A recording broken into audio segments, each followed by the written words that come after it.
Georgia O'Keeffe was an important 20th century artist well known for close-up paintings of flowers and natural objects. Nature was her muse, but not necessarily her subject. O'Keeffe was an observer with a keen ability to focus on the important elements and eliminate what was unnecessary. She is quoted as saying, "It is only by selection, by elimination, by emphasis that we get at the real meaning of things."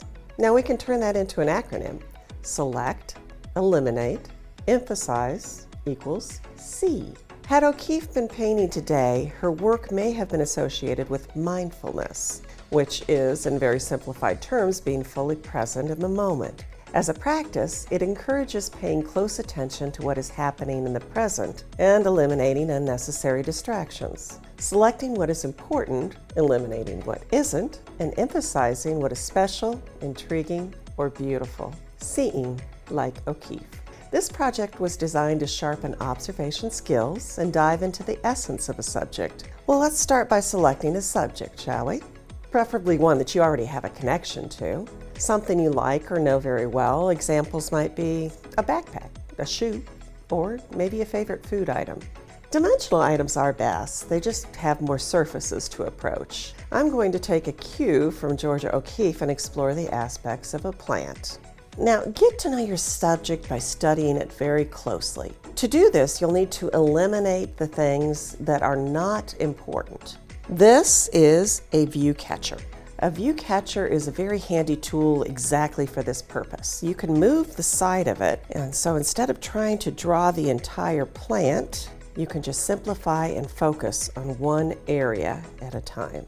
Now, you could easily make your own viewfinder by cutting a piece of paper, preferably one that's dark so that you don't have the distraction of bright colors. You're limited to one size, but this would work. You could also use a cell phone and zoom in and take photos of different areas. Once you've studied your plant, you can make sketches. Now, these are pieces that were cut from a large sheet of illustration board. I have a number of them. And my goal is to fill each card with a different view of my subject, sketching different angles, looking at different areas. You might find yourself just zooming in closer and closer. So I'm just going to make a very quick sketch here. The pencil that I'm using is a Derwent Onyx pencil. You'll probably notice as I'm drawing that it makes a very dark line. Now, make them quick sketches. You can always refine them later. Now, while exploring your subject, there might be some words that come to mind that describe what you see or what your other senses might discover. Like waxy would describe the texture that I found on this succulent plant. So I'm just going to make a quick little note over here. Sharp or pointed. The scent of the plant, I noticed, is a very earthy scent. Then, after the cards are filled with sketches, you can return to that list and create text that visually describes what you saw. For instance, sharp might be very pointed and drawn with angular lines. I mentioned that it was earthy, so I drew plant-like with roots. The leaves are very thick, and I did find a sponge, so I did some balloon-style lettering right on top of the sponge. Of course, the leaves were sponge-like. So I drew text that looked kind of like this texture of what a sponge would be. I noticed that they were juicy and sticky, the sap that was inside the leaf. So I put a little bit of glue over the top of these letters. Just it's a little bit shiny and looks a little bit sticky. The leaves that I noticed were waxy and pointed. I just made a couple little leaves. So now we have a selection of sketches and words that emphasizes not just the subject, but everything about the subject. Now it's time to create a collage. We're going to use a larger piece of illustration board. You could use mat board, chipboard, something to use as the background. And we're going to glue each piece down, collage style. Now I have a lot of pieces, so some of them could overlap one another.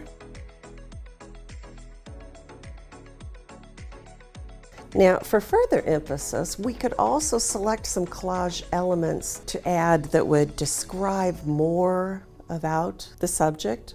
This waxed paper, for instance, reminds me exactly of the waxy quality that I see on the leaves of the plant. We have a piece of craft foam that not only has some of the purplish that I see at the very edges of the leaves, but also the foamy texture. I have a piece of decorated paper here, and I noticed that the shape of this flower pattern here reminds me of the plant, so I'm going to incorporate that. Really, there is absolutely no right or wrong to this. It's your choice.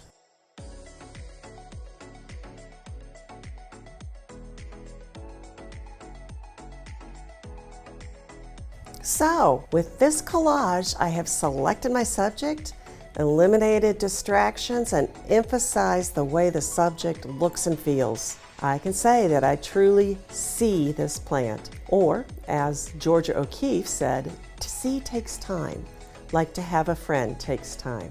Find more about this lesson plan and discover hundreds more like it at dickblick.com/lessonplans.